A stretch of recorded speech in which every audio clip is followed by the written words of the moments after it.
Where we have to be really careful with something like generative AI is the way that you would repurpose a sample within music is extraordinarily different from the way that a generative AI model recombines the totality of its training data to synthesize all of the stolen material in that to generate an output. I don't want to sound snobby, but I guess I'm going to sound snobby. Some of the stuff where it is being used feels a little low class. Hey, I'm taking these two major characters from two different IP and look at me make them clash together. That doesn't say anything. It's an illustration of an idea, but it isn't really telling me much of a story. Everybody has a right to the opinion of what they like to enjoy. Like, that's the entire purpose of art, and breaking norms and making new things. We're skipping over the process and just going to result. Sorry for swearing, but what's the fucking point? This is a show about the future of tech and the future of work. I'm Jeff Nielsen, and today my guests are the producers of the new documentary, The AI Doc, Charlie Tyrell and Ted Tremper. Your fear of AI is the collapse of humanity. Well, not the collapse, the abrupt extermination. If we can be the most mature version of ourselves, there might be a way through this. I want to ask you to promise me that this is going to go well. That is impossible. This is the last mistake we'll ever get to make. These guys have spent the past 3 years investigating the questions of our time. How worried do we need to be about AI, and what do we do about it? They've spoken with everyone from Sam Altman to Dario Amodei, to AI skeptics, to experts who think we're all gonna die, and have released the interviews in their new movie. Having explored AI from so many angles and so many experts, what I wanna know is what they really believe and what they think is total BS. Let's find out. Well, Charlie, Ted, thanks so much for being here today. Really excited to talk a little bit about the AI doc that you guys have put together, and congratulations on now being honorary, AI storytellers. Maybe just to kick things off, I'm curious, why did you guys want to tell this story? What, brought you into, okay, we need to talk about AI right now. This is worth making a movie about. I mean, a lot of it starts back in kind of summer, fall of 2023 is when this project first started. And that's when, the conversations are really starting to enter kind of the more public spaces. And even if you're trying not to pay attention, they were getting louder and louder. And for me, I would say I was honestly probably trying to be a little bit dismissive of some of the hyperbole around AI and tech at that time. But along with my co-director, Daniel Rower, where we both found out that we were having kids at the same time. So kind of that big dialogue that was happening with our future is probably going to change significantly and drastically right now, was suddenly a different thing when you're considering, the fact that you're going into parenthood and you're going to have a child to kind of bring into that future and that future beyond you. So that was definitely something I was thinking about, and then simultaneously, Daniel Kwan, one of the film's producers, reached out and said, I want to make an AI movie. I haven't made a documentary before. And he reached out to Daniel Rower. For the record, Daniel Kwan can make a documentary. But he reached out to Daniel Rower, and Rower and I were pals, and we all got folded in. And then a week later, we're talking about making this movie. And then 2.5 years later, and it's done. Yeah, I mean, for my part, I've been friends with Daniel Kwan and Daniel Scheinert for about 15 years. And Kwan and I are on a video game thread, and there's a very silly phrase that I've coined that is accountability buddies. And it's really nice to have nerdy friends, because if you become interested in something, you can find an accountability buddy to learn more about those things. And when he became aware of what was going on with AI before anybody that I knew, he kind of reached out and said, I think you should be interested in this. And that sort of started a lot of conversations. And my background, oddly, is in comedy television, but mostly like nonfiction political satire stuff. And so when it came time, when they assembled this like wonder team, they needed somebody to help kind of book people and get people to say yes. And so he asked me to jump on. And I was I was supposed to start and go for 5 or 6 weeks, and then it became 2.5 years. So it's funny how that happens. Now, Charlie, you mentioned something around the, sort of the framing here of you and Daniel, who, is the director and in some ways star of the movie. that it came out of a place of, fatherhood, of having kids, and anxiety about AI, anxiety about the future, AI dread. And I'm curious if you can talk a little bit more about that. Like, where were your heads at when you started this project? And now, given that you're on the other side of it, it's been released, you've done dozens of interviews with experts in this space. Where is your head at these days in 2026 around, AI anxiety and dread? I am a steadily and consistently anxious person, despite my maybe kind of calm or flat demeanor. I just vibrate so much that I look still. Um, but you know, it's still there. That dread is still there. And the funny thing is, it's my kind of take and feelings towards AI and perspective of it in an odd way is very similar to how it was when this project first started. But the difference is I'm much more informed now. I have in some ways more validation to some of the fears and more kind of knowledge towards some of the things to understand kind of how it works, how it's working right now, and what's needed to change it. Before it was just kind of an instinct in a sense that motivated some of my feelings, and now it's more kind of information based, while still not dismissing the feelings and instincts that I have towards it. So when you say more information based, can you, again, with the advent of this insight and having talked to this many people, does it have a little bit more of a shape to it? Like, what are the concerns that are lingering in your mind about, what's creating the sense of dread, and what are the scenarios that you're still Yeah. concerned about? A lot of it is still just the ever growing wealth gap, to be honest. This technology came in the package of um helping and optimizing individuals. It's been presented as this new tool that everyone can use. But however, that tool and that usage of that tool by hundreds, thousands, millions, billions of individuals is funneling towards you know, corporate businesses. It's moving towards uh enabling, you know, people in power, and that power is defined by their wealth, to become more powerful. And when you get to that level of powerful, you influence governments and you influence, many other things that make the world go round and make life sustainable and happy and peaceful for people on the planet. So that's the scary thing, that, that power is concentrating um, through this technology. I'm curious, Ted, if if you agree with that, if you have similar views on the, concerns around, I guess, the concentration of wealth here, or any other, AI concerns or anxieties that Charlie didn't touch on. Yeah, I think my answer to your question would be that every day I find more reasons to be hopeful, and every day I find more reasons to be concerned. And I think that that's the nature of technology and humanity's relationship to technology. And I think that's why it's so important to engage with the process of being involved in understanding how it's affecting your life and the lives of the people you care about. And in terms of, and this transcends, I think, I share Charlie's concerns about wealth inequality, but it really does.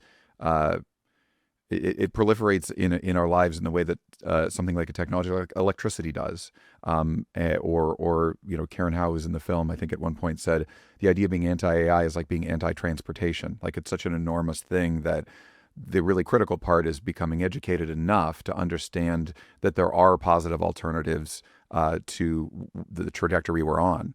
And the work that I've been doing now with the Creators Coalition on AI is really inspiring, because Daniel Kwan at a certain point said, like, for every problem that you can imagine that AI is creating, there are really brilliant people who are trying to solve those problems. And meeting those people is like inspiring, but also the fact that nobody knows, or not as many people know about these people as they do about the CEOs of the companies, is very sad. And that sort of goes into the larger discussion that's present in the film of, really, the question is, fundamentally not about AI itself. It's about how do we create a society that can coexist with stronger and stronger technologies, because we're only going to get stronger and stronger technology. And what that means to me is being personally involved in the process of getting it right, as opposed to focusing on the solution of doing that, because there is no solution. It's a relationship. So I think that, yeah, it's you're living. A lot of it feels sometimes like you're running on the top of a sand dune, emotionally, psychologically, intellectually, and it's very easy to want to slip off and go to the other side. But when you do that, you need to get right back up on the top of there and keep running. If you don't work in enterprise technology, you can skip ahead or take a quick braincation. But if you do, Infotech is your secret weapon. Infotech helps IT teams get projects done faster, better, and at a lower cost. Whether you're rolling out new tech, improving processes, or just looking for cost savings, Infotech provides unlimited access to practical tools and expert guidance you need to execute at a fraction of the cost of traditional consulting. No matter the project, from AI strategy to cybersecurity to vendor negotiation, Infotech has you covered. Check it out at the link below, and don't forget to like and subscribe. The involvement piece is really interesting, and I think in some ways, a theme of a lot of the work, and also, I guess, an antidote to this feeling, this nihilist feeling of, oh, I'm here and this is all happening and I can't control it at all. I guess just to put a little bit more color on that, have either of you guys seen any specific ways? I mean, Ted, you mentioned you've got this kind of organization you're working with, but concrete things that people can be doing to get more involved, to help kind of shape this, to help use this, and I guess regain that sense of control that some people, consuming this media digest around AI are finding themselves in. I think the most important part is education. Clarity creates agency. I was speaking to an extinction risk expert, and they pointed out that right now 90% of the conversation is going towards persuasion. It's people who seem to have all the information telling you exactly how this is going to roll out, and that feeds this notion that there's an inevitability to how it's going to roll out, which is categorically false. That's the most important thing to understand, is that this is not inevitable. You could make the argument that technological development itself is inevitable, but you could then point to something like human cloning. Like, there's enormous incentives to create super soldiers in every country, or to create clones and create human organ farms. But we as a society decided not to do that. We've had that technology for 30 or 40 years at this point. And I think that when that comes to AI, when you are able to educate yourself enough in your domain to understand the impacts that it could have or the benefits that it could have, the next part is communicating with other people to make sure that you are sharing your feelings about this, what the norms you want to be in your workplace, in your family, in your school, in your kids' school, because then you are able to build a consensus about where you want society to be moving. So I think that's what I would say. Charlie, anything to add there? Not much, other than just I think it's one of our subjects who pointed out that the weird thing about AI is that it seemed to come for the arts first. So most of my kind of thinking and, discussing with colleagues and friends, as to like what to do to empower ourselves has been in the art space. And some of that has just been the simple kind of taboo of using AI and AI generated imagery in your art and your work. And a lot of it has been just kind of seeing a lot of people, um, especially the people I know that love to try out new technologies and new techniques and new tools, really kind of scrutinize and be critical about what the back end of the technology is and where it kind of its power and capabilities come from. And that might include energy usage, but it also might include, you know, um, some of the dystopian kind of Ted, what are they called? The thumbs up, thumbs down kind of people who view the material and kind of gauge accuracy, but it's still a human engagement. Reinforcement through learning, reinforcement by human feedback, reinforcement learning by human feedback. Yeah. Like which is a lot of that's been taking place in the global south, and Yes. So training, and the training of some of these models has been things that can convince you to not use it in certain cases, to avoid the kind of leisure of it and the convenience of it, because and also the other side of it, sorry, I'm kind of on a tangent here, Jeff, but it's really affirming what kind of creation is from a human level. Like oh, I have this thing that can do my work for me, but my work is me doing it. So it's kind of giving up some of those kind of more philosophical questions that we have to answer about, who's making what here. This is maybe a taboo question to ask, but did you guys find you were using AI at all as filmmakers as part of this? And if so, what was that experience like? The whole film is generative AI, which is really impressive. We had access to a model. I'm of course joking. Uh, yeah, I think I mean I can speak from my experience being the person who needed to talk to people to convince them to appear in the film. I was using every tool as much as possible and understanding how they work. But in terms of the actual film itself, there's no generative AI that's not labeled as generative AI. But I'll let Charlie just speak to like the. I mean, from day one, you guys did such an amazing job of making sure that it felt handmade, that it felt human made and tactile. Yeah, I mean, to Ted's point, like we were definitely researching and interacting with some of the tools, in sometimes in the simplest way, just to research story avenues for the film. Oh, Sora's come out. Do we want to maybe shine a light on the film, or in the film, on that technology and that capability? And so we were familiarizing ourselves, but in terms of using it with the intention of this is going to end up on the screen, no, to Ted's point, any kind of AI generate imagery in the film is either labeled, most of it is just used as archival or stuff from other news hits and whatnot. But yeah, we decided to painstakingly do most of the visuals in stop motion. uh Ouch. But it also, like I said, what I was getting to earlier, reaffirmed that kind of notion of human creativity. And, um, now it feels like there's a different dog in the fight. Well, and I would add to that, Jeff, like, I really don't think that this should be a taboo question. Like, one of the things that will help us educate each other and establish the norms in our art forms is, oh, did you use this? Like, what tools did you use? Because, AI AI is such an enormous thing that when you think back to Peter Jackson using machine learning and little sprites for the orcs in Lord of the Rings, like there is an argument to be made that him doing that disenfranchised thousands of background workers that could have dressed up as orcs and could have been part of some massive helicopter shot. But I think that they probably wouldn't have been able to afford to do that. And similarly, we had 3,300 pages of transcripts that we used, uh, uh, like transcription services to do. But for the rushes, Adobe has an automatic transcription tool that it helps you work very, very quickly. And the question of whether or not you want to use those tools is these are the conversations we need to be having. I think that it's also really important just to begin having longer conversations that clearly delineate generative AI from machine learning, from an AI tool versus an AI service. That's a big one, I think, as far as filmmaking goes. Really being clear about what the difference between a tool and a service is. It's interesting, and it is interesting to hear that you made a deliberate choice to, as you said, Charlie, painstakingly have a lot of human-made elements in this. And I think I have to imagine we're in sort of a backlash phase right now. I feel with a lot of AI usage that it'll be interesting to see how it plays out. And I mean, I don't know. For what it's worth, my perspective is that if as storytellers you want to use generative AI tools in the service of telling that story to do, cool things you wouldn't otherwise be able to do. Yeah, it feels weird to say like, no, you should be like, dragged through the mud for making that choice. Now, if you just type into a prompt, like, what should my movie be? And you outsource the script and there's no thinking involved. Sure.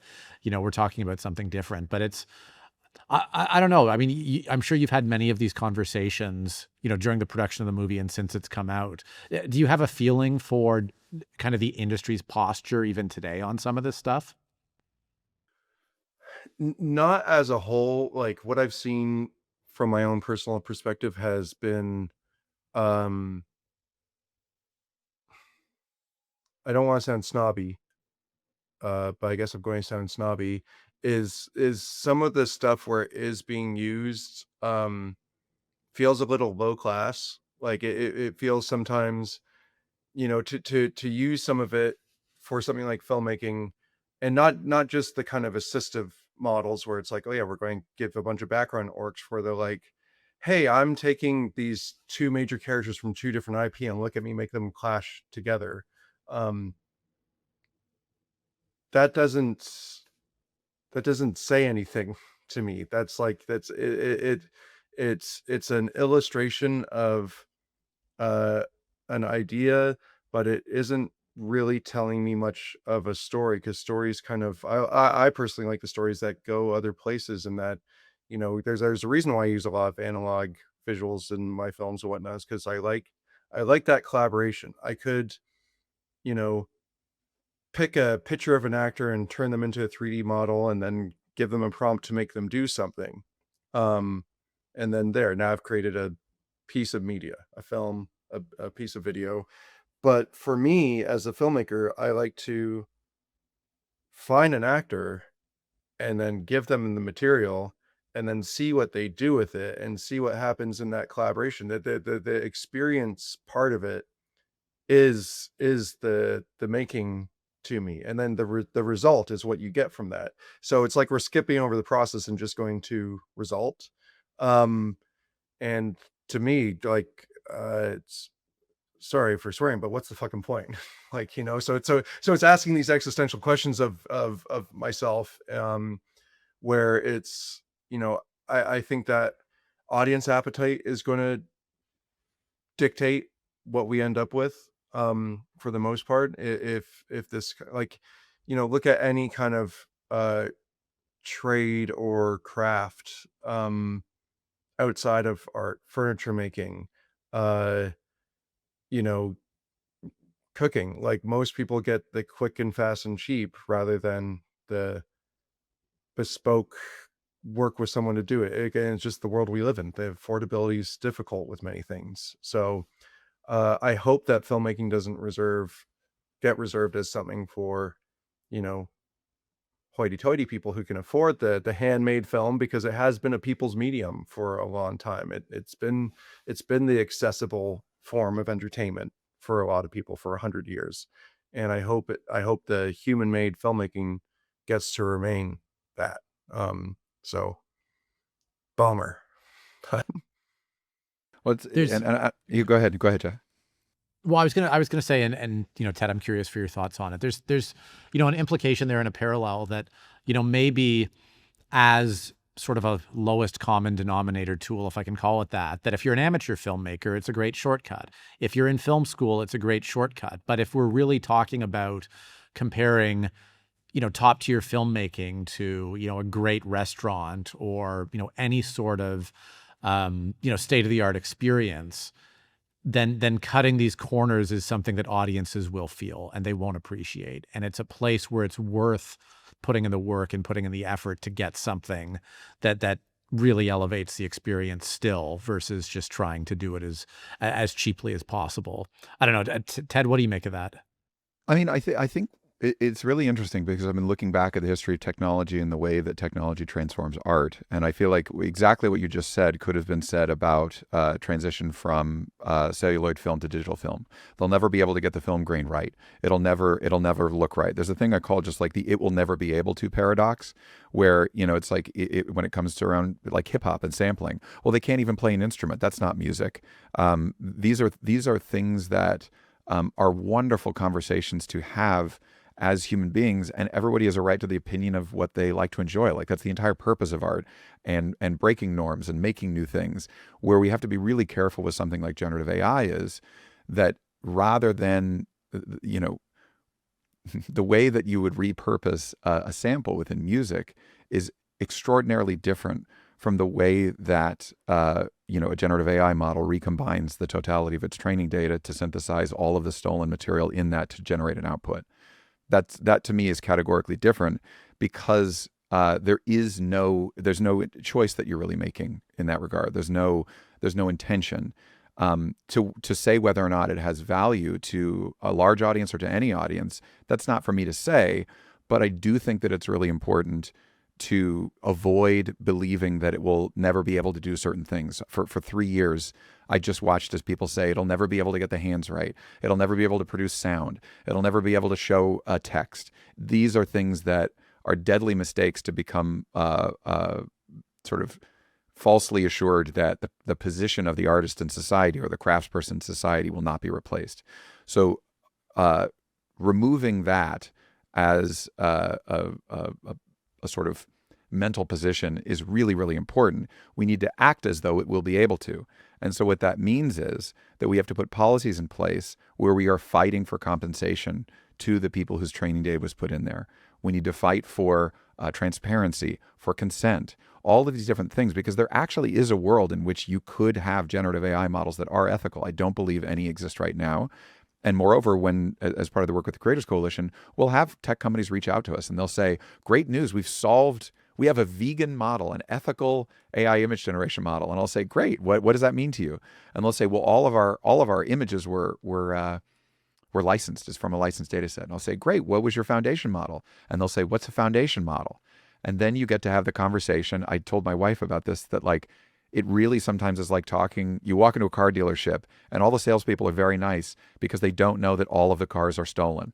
And when they learn that there is such a thing as a foundation model, and that if you're able to interact with it currently and with any efficacy, that was likely built on the totality of all of human knowledge that's been stolen and put into that that model, that's when they get to the choice as to whether or not they want to, I would say, join what I would sort of largely call a pro-human fight towards honoring the knowledge of the people that went into training that model. And that's how you get a positive feedback loop with these kinds of services and tools, is you acknowledge what's gone on and you find ways to create consent, compensation, transparency about what we're creating now. And that's totally possible, but very rarely talked about.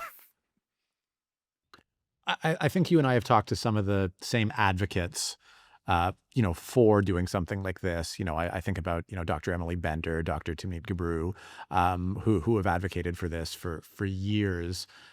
From your perspective, Ted, and in light of, your work in this area, what do you see as the most fruitful path forward? Because I think you're right. Like, that foundation model question makes it really difficult. Like, if we're talking about the foundation of so much of this being stolen, I'm going to go down a slightly weird road, but if we're talking about, building an ethical house on stolen land, like how do you get past the stolen land problem, right? Like what meaningful things should we be pushing for from a policy perspective that help us, do this in a fairer way? I think there's a lot of things. I'm so glad you brought up that metaphor, because I think it's possibly the most appropriate metaphor that we have. I think that when one looks at mass injustices in the past, something like apartheid, you need a truth and reconciliation process in order to be able to get people on the same page about what has happened, in order to create a future where you avoid those kinds of things reoccurring. And I think that when it comes down to what a policy direction looks like and what people can do, number one, it's in specifically the creative industries, just never make a deal that forgives past theft. And it's ironic. I was speaking to, there are people currently who are designing protocols where you would be able to backpropagate to see what information is being called upon to generate an output. When those things happen, and there's many people working on this, there's other researchers who've proven that, for example, like memorization, that the models have memorized things. And so it systematically debunks all the different legs that the labs have to stand on. That work is really important. Supporting the people who are doing that work is incredibly important. Understanding that the vote with your dollars approach is possibly the most instrumental thing you can do with these specific labs. We saw how that played out with Anthropic refusing to cave to the demands of the Department of War. Sam Altman tweeting on Friday, good news, we've taken over those contracts. And then 1.5 million people unsubscribed from the paid tier of ChatGPT. And then Sam has to reverse course, at least in verbally. But then we also know that we should never trust any of these people, because the stakes are too high to just operate on trust. So it's sort of all of those things. All of this is all playing together in an ecosystem where we need to be highly skeptical. We need to verify. An anecdote I like to use, Deborah Raji, who's in the film, who's a tremendous researcher, was part of essentially a campaign to shame Amazon into stop licensing their facial recognition software to law enforcement because it was so bad at accurately identifying people of color. And so there were a lot of false arrests. They successfully did that, and that's fantastic. But then Amazon bought Ring, and then Ring is able to license the cycle will always continue, and the incentives in our society will always be such that, well, until they're changed, for these companies to try to find the most profitable way to use the technology that they've developed. And so it's up to all of us to be able to kind of push back and make sure that we're kind of keeping an eye out for all this stuff and supporting the people who are doing the work that we don't know how to do with our voices and with our dollars. I'm not sure if I fully answered your question, but it's basically, yeah. I mean, it's the thing I would like to add is that work doesn't have to suck. It doesn't have to be drudgery. It's literally as simple as just like having a friend that you trust, or having people like the people you've mentioned or other researchers who can help you understand the ways in which certain parts of the system are being exploited for gain by other people in that system. And I think it's really important to not just have one or two. You got to kind of keep your eyes scanning based off of what your priorities are. One of the topics of conversation that does come up in the film and a lot of conversations about AI, it is this notion, this concern that as we're in this kind of race, this arms race for AI, that cutting corners or doing things unethically is part of the pressure to succeed here. And so, yes, we can try and use data ethically, but I mean, I'll just give you my perspective on this, that, it seems pretty obvious that these models perform better the more data that they get. And so to be a bit conspiratorial, I think they're using even more ill-gotten, data and proprietary stuff than even we've discovered yet. And so how do you, against that backdrop, like how do we push back on that? How do we make sure that we get ahead and that we, I don't know, sort of acknowledge and maybe undo the harm of the nature of the race itself? I think that there's a number of things that give me hope in this regard. And when you talk about winning the race, we're really talking about the race between the labs to reach AGI and the race between the US and China to ostensibly reach AGI or to some kind of to maximally implement gains that AI is yielding in their society.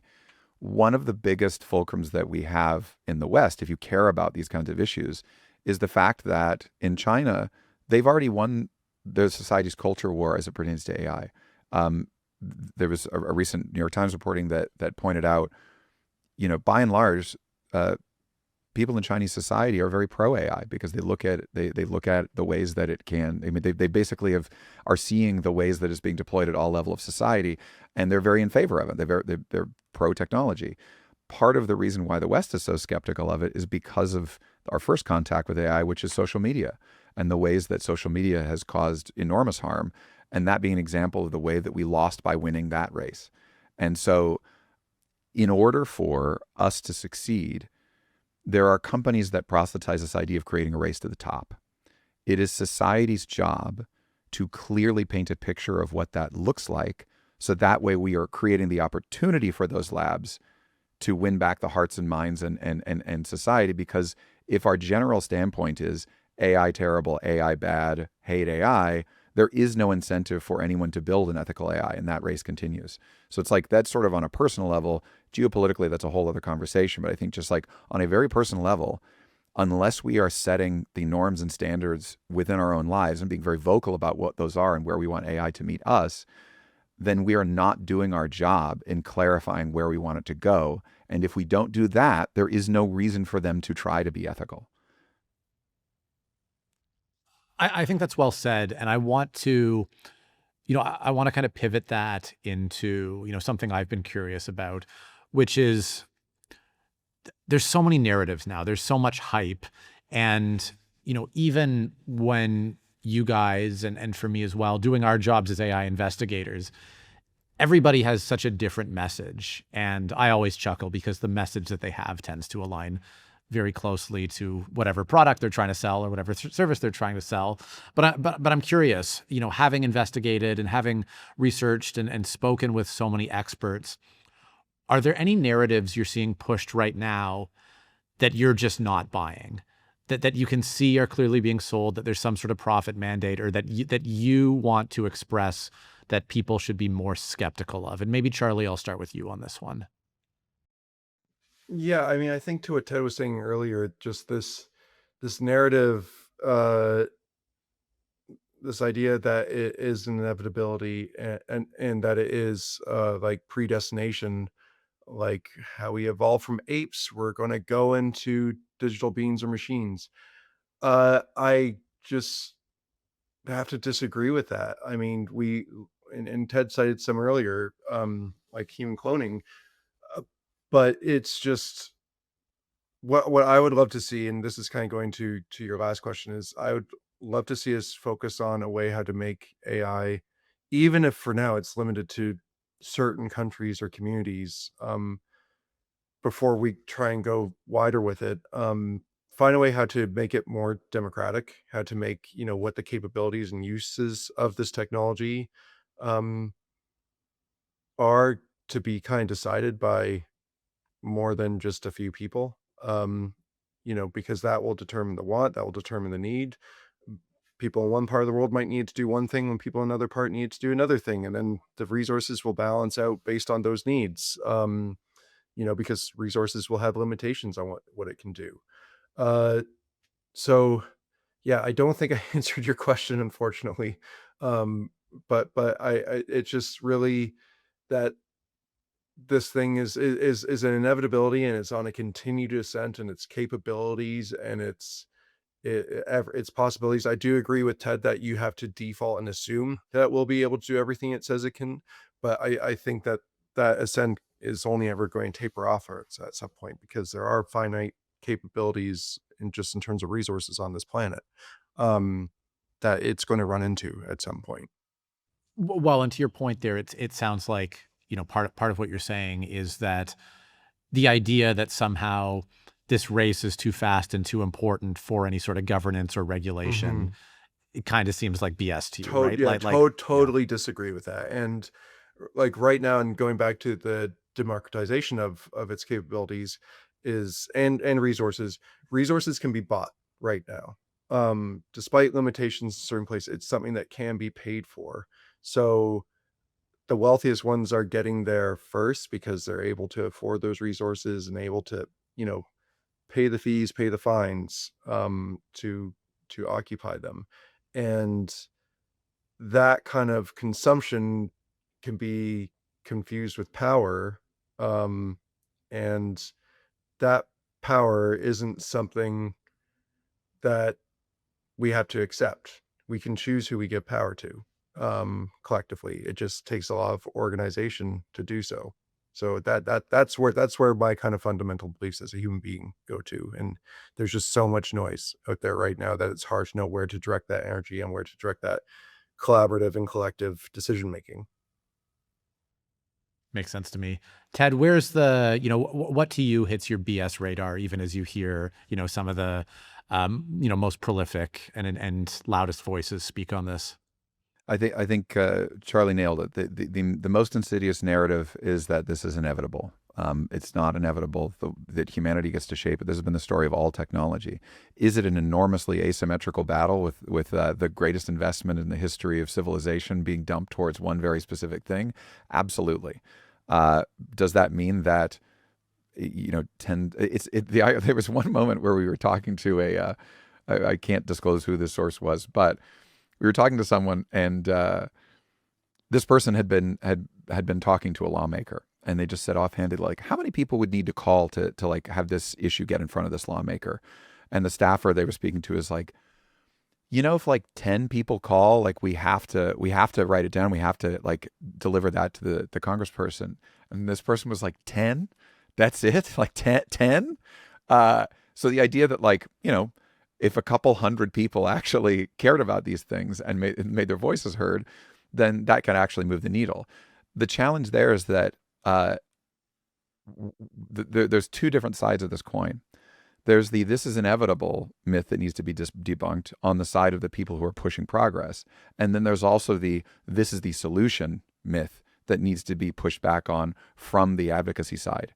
because there is no single solution. Yuval Noah Harari points out in the film, this is a relationship. And the thing I've learned about relationships are, if you look at them as a series of problems to be solved, you're going to be miserable and you're not going to have a great time. But if you understand what your values are and you set up certain boundaries and you're able to have conversations about that, you're able to then shape be able to be like in a flow and actually like be present and receive the benefits of what that collaboration is. So I think that rejecting both of those, understanding the relationship based nature of humanity's relationship to technology, that's where we can actually create a sustainable road forward in shaping it. So I guess that would be what I would say. Oh yeah, and the other thing, like the other thing I would add is like the education piece also comes into it, because even like no matter what, like I've stayed up to date to a large degree on the issues that are arising, and every single time I hear about this intractable problem, I immediately think about the three people who have told me a way to solve that very specific problem, and these different ideas. So it's like Daniel Kwan, and one of the producers of the film in our work at the Creators Coalition, has pointed out that like what this time demands of people who care about the future is radical imagination. So when it comes to the point that Charlie made about, I mean, the idea of companies being so big that they want to pay the fines instead of actually fix the problem, that goes back decades, if not centuries.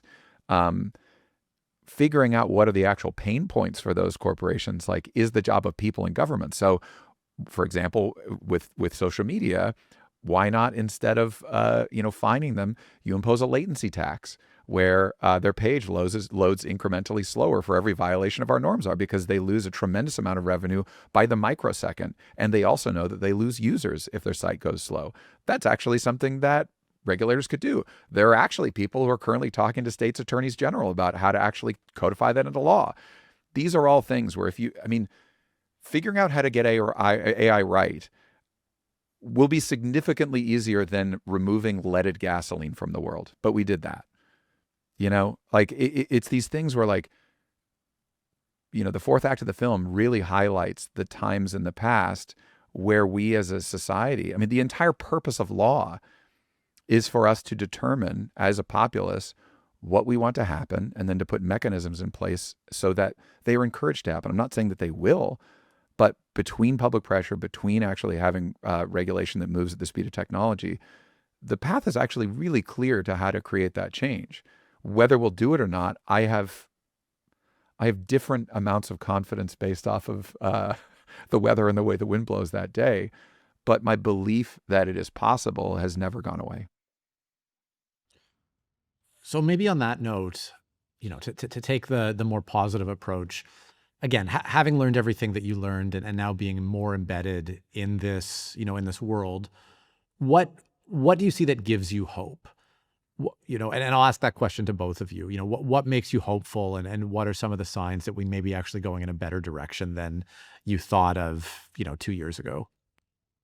Goodness. Charlie, you want to start? Or you want me to go? You go Yeah, first. I mean, again, not only is my baseline quite anxious, but it's quite cynical and negative also. But I guess what I will say is, this was a space that, just like I said, in all the hyperbole that was associated with it back in, summer, fall 2023, it seems like we've been talking about. It seemed like an inevitability. It seemed like that something that was just barreling through, and there was no getting out of the way, or stopping it. And I know that even some of our subjects in our film reinforce that belief.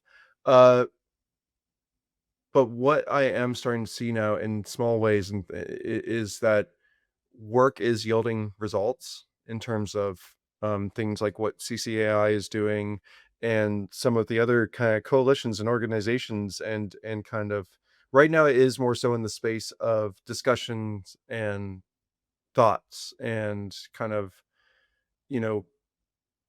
conceptualizing the directions that we can and take this, and what we should prioritize.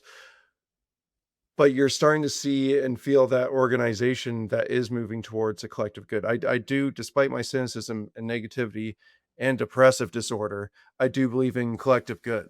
I do think that human nature, while there are people who do lots of shitty things and seem to have a million and one reasons to do those shitty things that they believe in, that's not the majority of people. A lot of people are focused on trying to live a happy and peaceful life.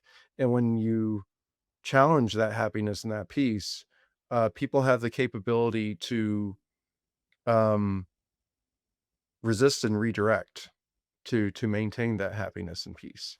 And I know I'm talking in big, lofty terms right now, but I I uh, y- I am seeing that a lot of people are starting to focus not just the most intelligent people in the world on either side of this technology in the labs are thinking about this. General population is starting to think about this now too, and involve themselves. And that's what's needed. And that is just so encouraging to see it happening, to see, because I feel like going back to 2023, more people, including myself to some degree, were very willfully keeping their heads in the sand.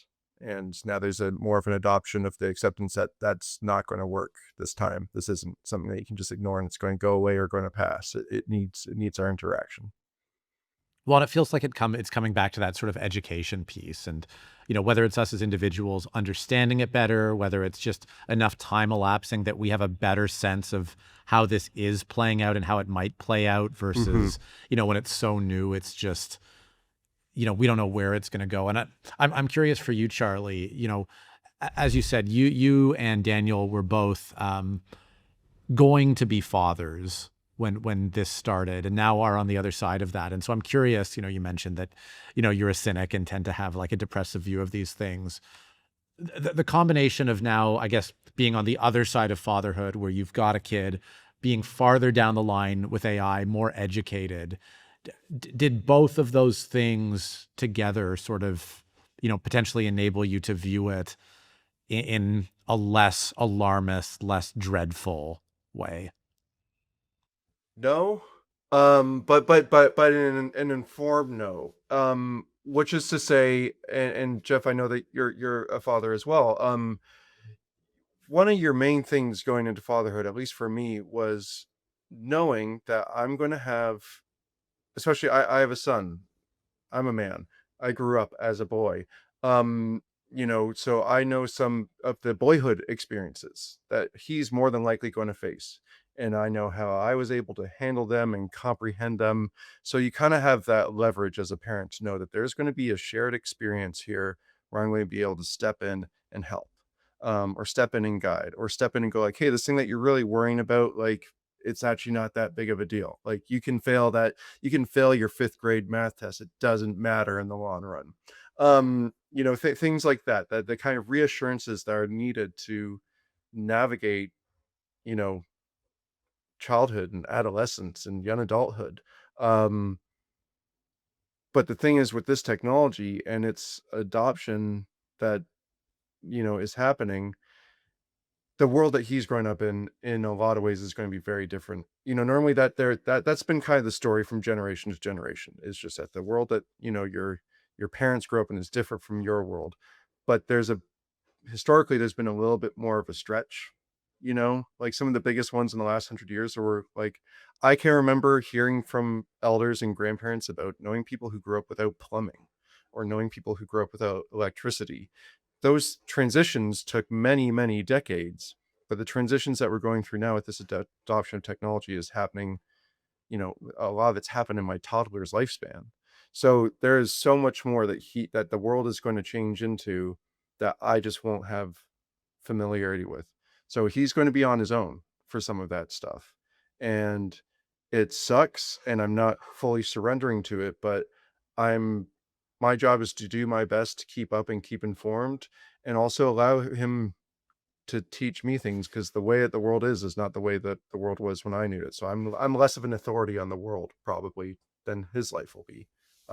So to answer your question, no, but no that way. And it's not all bad. It's just kind of an acceptance that's required to understand that, rather than hold on to. And we've seen this from boomers to millennials. Like, there's a belief that, oh, if you just go out and work really hard, you'll make enough money to buy a house and buy a car and retire.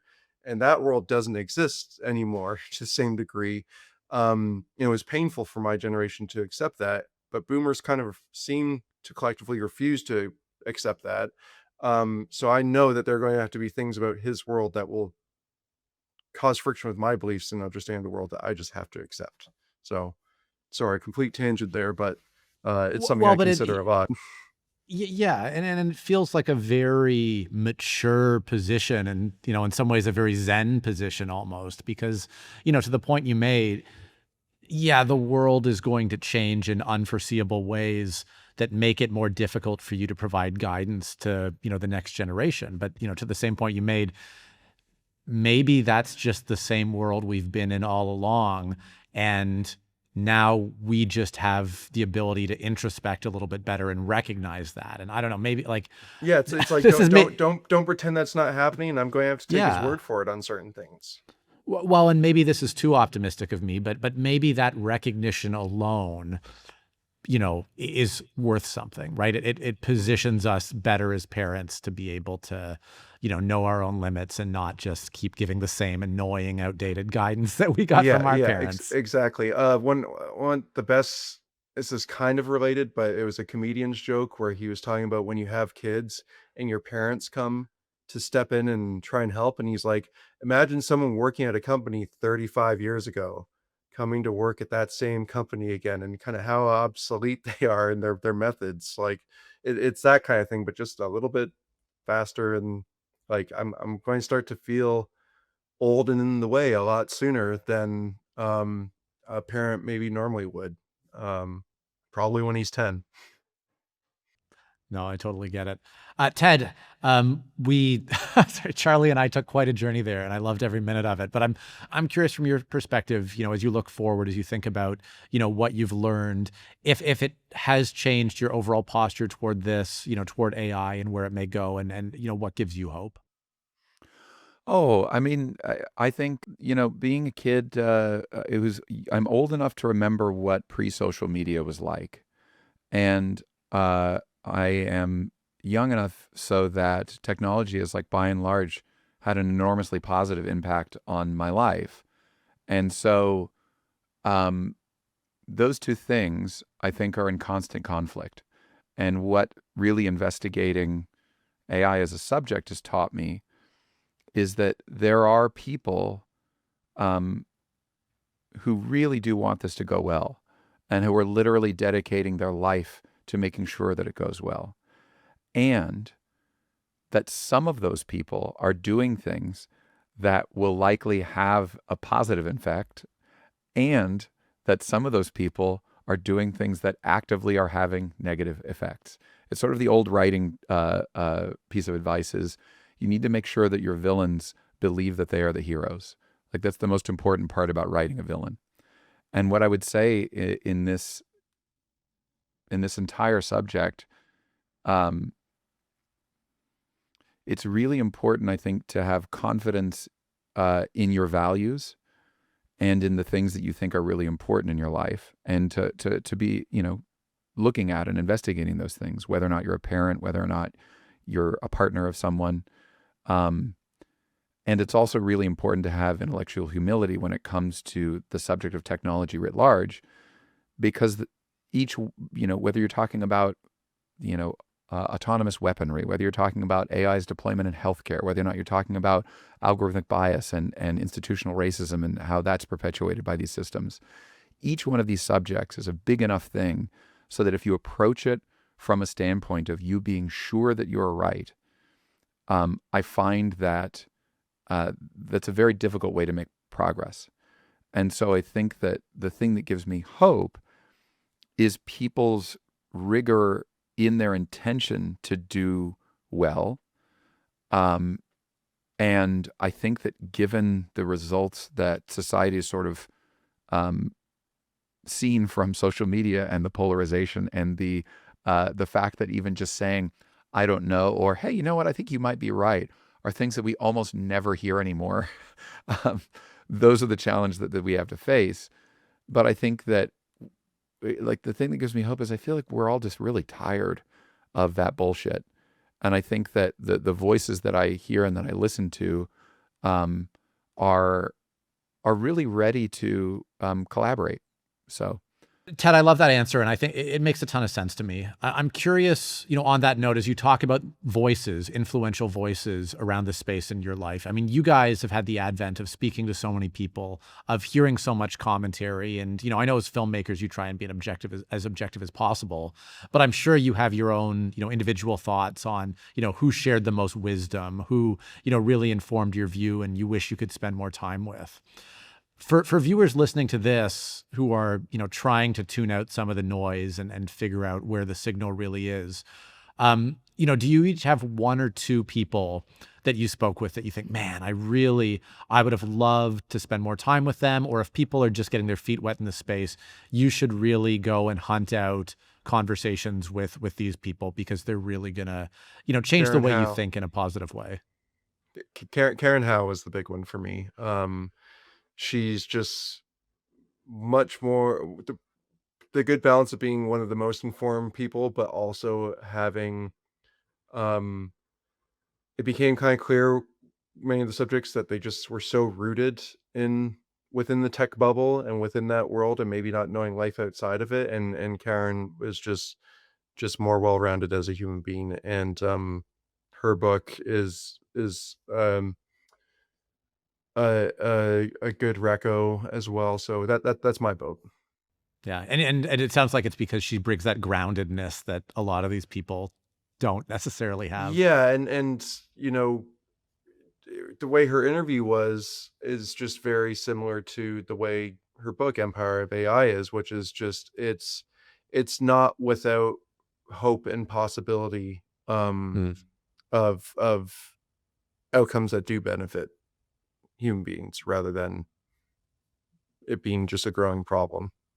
yeah, I had the same answer. Karen Howe for me is top of the list. Deborah Raji as well, who's the thing I really love and appreciate about Deborah is that not only is she an outstanding researcher, she's an outstanding advocate, and also just the amount of like joy that she brings to her work is like it's contagious. And I think that's a really important thing. I think about emotions as being potential energy and action being kinetic energy. So regardless of where you're drawing those what emotions are driving you to be working on the work that you're doing, like it's just so clear from all the people that we interviewed is that, like I said, they're engaged and they're motivated.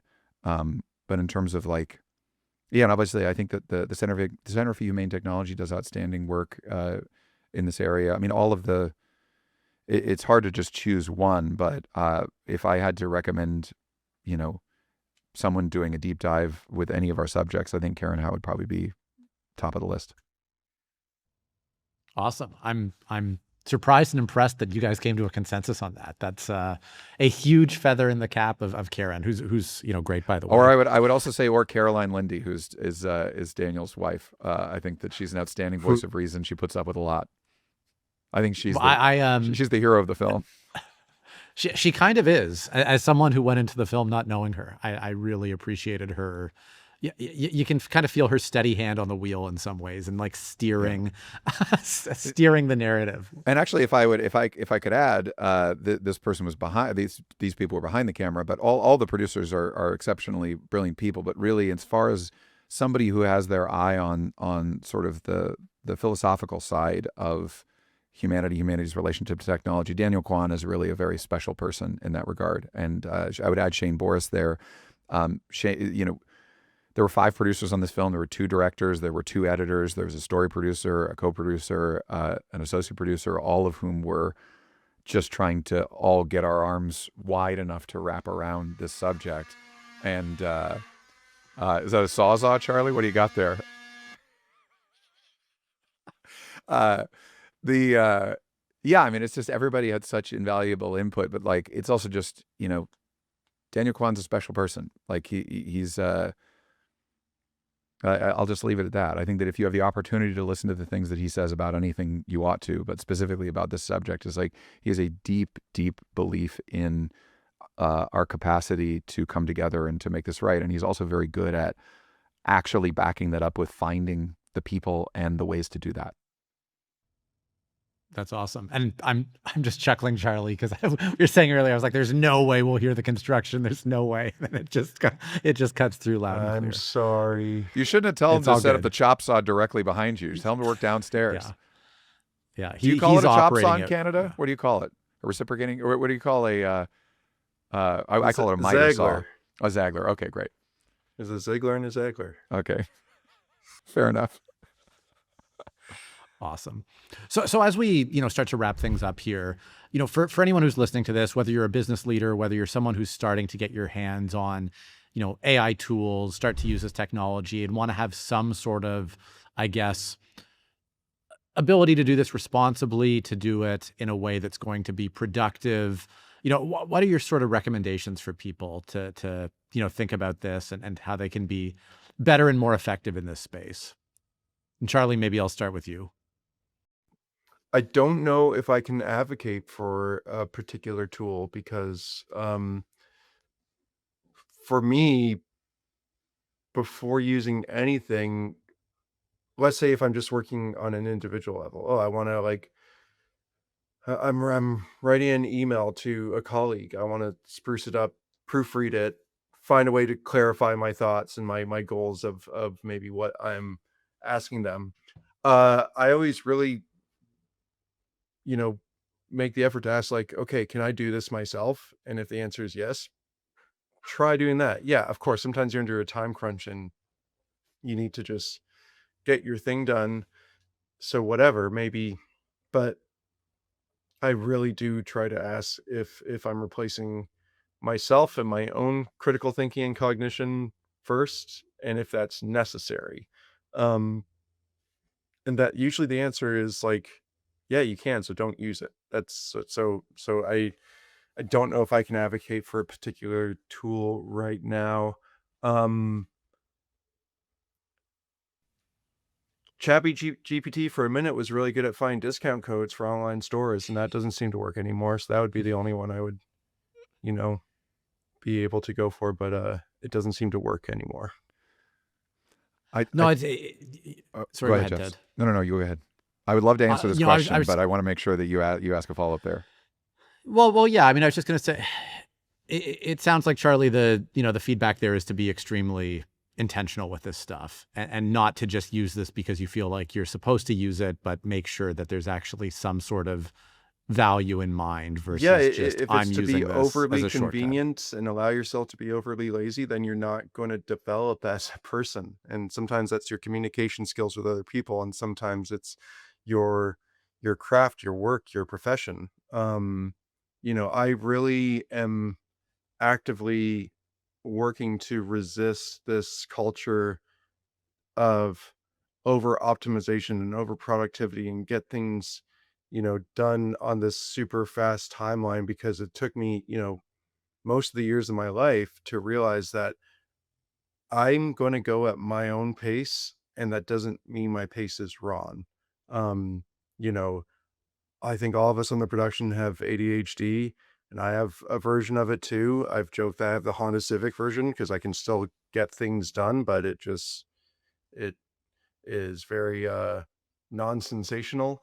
Um and anyways, it's just really kind of knowing yourself and knowing your timeline and knowing what's a reasonable pace for yourself rather than trying to always keep up. Because yeah, you might end up poor and all that, but you'll be more balanced. And like I said, I spoke about anxiety a few times on this, but trying to keep pace with that is just it feeds anxiety, and then that just makes you less stable as a person, less happy as a person. So I'd rather be happy and stable, or at least pursue that. I really appreciate that perspective, and I think it's very well said. Don't get caught in this, sort of race to the bottom with using these tools that, just ends up harming yourself. Ted, What do you want to add on the subject? To that end, there's a really important problem to highlight, which I call the software as a service addiction model problem, which is essentially right now what a lot of companies are doing are they're replacing workers whose salaries they can control with AI agents whose costs they can't control. And this is a really, really important distinction to make. And this is where we get into the idea of like, what's the difference between a tool and a service? If I go to Home Depot and I buy a hammer and take it home, I can build anything I want with that. Home Depot can't come and take that hammer away from me. They can't retroactively increase the price of that hammer by 100x. What you're seeing with these companies is they are intentionally using efficiency and reduce costs as a way to insert their very addictive services to businesses in the exact same way that the big tech playbook has gone with, taxis and Uber, that they convince everybody, oh, you know what, leave your job, become part of the gig economy. Don't you want to be an independent contractor? We'll give you all these incentives. And also, as a customer, you don't want to pay that union taxi driver or somebody with health benefits. Don't you want to go to the airport for $20? And then you fast forward, use debt as a way to be able to corner the market and addict people to that business model. And now it's $120 for me to get to the airport. And the worker is getting paid less than he's ever been paid. And the companies are making a higher profit margin. So specifically in any business, but really in the creative industries, what we're seeing is, the potential for a complete hollowing out of the human beings that are capable of doing the work without these services. And when you've gotten to that point, that's an addiction.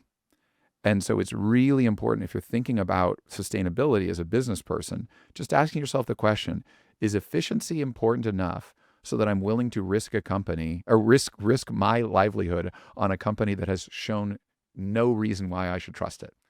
And somewhat ironically, recently, the CTO of Uber pointed out that the coders that they have at Uber are so reliant on Claude Code that they've used their entire 2026 budget on tokens by the end of April.